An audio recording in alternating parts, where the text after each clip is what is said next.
Okay, here we are, and welcome back to Inside Me Pull Up a Seat with Dr. Pacoya McCall Robinson. We are on day 3 of the Daily Stoic, our 366 meditations on wisdom, perseverance, and the art of living. So today, January 3rd, says, be ruthless to the things that don't matter. I love this. I don't know why I haven't read this a long time ago. And again, shout out to my client that told me I should pick this book up and go through it. I'm already with all of this title. Be ruthless to the things that don't matter. Okay? We're ruthless to people who do matter. Those that mind don't matter, and those that matter don't mind. I love this. Okay? Cutthroat, kill them, hang them, throw them in the middle of the ocean. I don't know, but I really love it. Okay. How many have laid waste to your life when you weren't aware of what you were losing? How much was wasted in pointless grief, foolish joy, greedy desire, and social amusements? How little of your own was left to you? You will realize you are dying before your time. Ouch. And that's Seneca.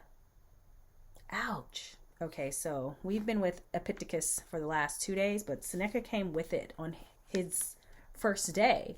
Hello. Okay, so how many have laid waste to your life when you weren't aware of what you were losing? That's serious. That's some deep stuff. Hello, philosophy. Okay, I don't even remember taking this in college. I really don't. I do, but I just don't remember it being this. I really don't. This should be, I don't know, hello, curriculum developers. This should be the only book in philosophy class. That's it, okay? Chop this up into 16 weeks of philosophy. Let me teach a philosophy class right now. This is what we would do, people. So call your local campuses if you know where I teach and let them know. We want her teaching philosophy because this is legit. How much was wasted in pointless grief? Have you ever cried over what we call spilled milk? Okay. These people that at once upon a times may have had our hearts and attentions, these friends that we have lost and later look back and be like, you were not worth anything.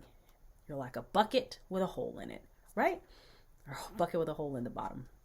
Pointless grief, foolish joy, greedy desire, and social amusements. I mean, you can go as far as to ask yourself, is this something you are engaging in right now? I mean, I talk to people all the time about things that they shouldn't be worrying or crying about that I think, but they realize like, is this worth your time? Does it matter to you? Is it important to you? Is this something you should be giving your energy to? You will realize you are dying before your time. Grief, anger, anxiety, these types of things eat us from the inside out. You have anxiety long enough, you have heart problems, ulcers, things like that. They really, really do impact us. So high five, and that is just the quote. All right, let's see. One of the hardest things to do in life is to say no. I'm just going to throw my head back and pause there for everybody that's listening that works with me. No is the first thing we start working on how to say and feeling okay with that. Healthy boundaries, healthy life. How to say no to invitations, to requests, to obligations, to the stuff that everyone else is doing. Even harder is saying no to certain time-consuming emotions. Have you ever heard of this? A time-consuming emotion. What the heck is that, right? Anger, excitement, distraction, obsession, lust. Woo! They're really digging in today, and this is only day 3. None of these impulses feel like a big deal by itself, but run amok. they become a commitment like anything else. Wow. So have you spent time being angry at somebody like you really don't even care about or you really don't like?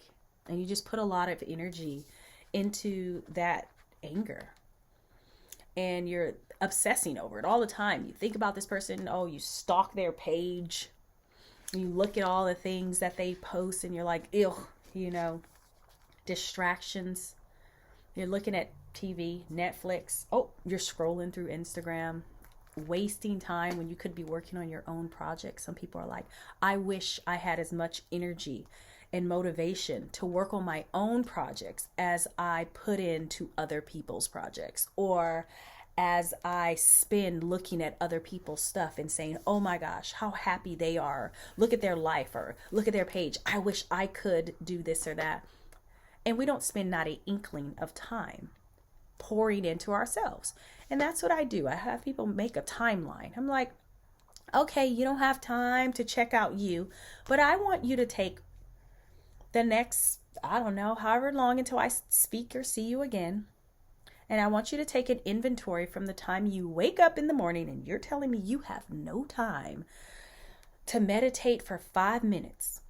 I want you to give me a timeline from the time you wake up to the time you go to bed. And I want you to tell me every hour on the hour what it is you did or how you spent that last hour. And if we talk again in 3 days or 7 days or whatever, that's how long I want this to be. 9 times out of 10, it doesn't even happen. People are like, oh, I forgot. Oh, I couldn't do it. And I'm like, okay, how about we just start with today? What did you do today? Tell me what happened. You mean like right when I woke up? Yeah, like right when your eyes opened, what did you do? Oh, I went back to sleep for another hour. Oh, I laid in bed and I just like scrolled Instagram. Oh, then I got up and then I watched some TV and then I talked on the phone. And I'm like, did any of that make you money? Did any of that make you happy?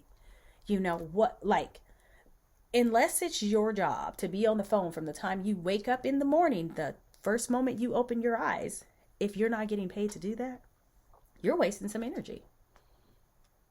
What are you doing with these hours, these minutes that you're saying, I don't have time for me?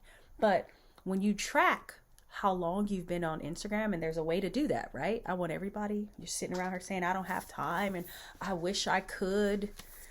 Yeah, just see how long you spend on Instagram. And then like take half of that time and just promise yourself you're going to pour that into you. We'll see. All right. So none of these impulses feels like a big deal by itself, but run amok. They become a commitment like anything else. So you are committed to your phone. You are committed to other people's lives. And it's hard to look in the mirror and say that. I don't have time to pour into me because I'm too busy doing aimless and pointless shit. Pouring into other people. Facts. Okay, moving on. If you're not careful, these are precisely the impositions that will overwhelm and consume your life.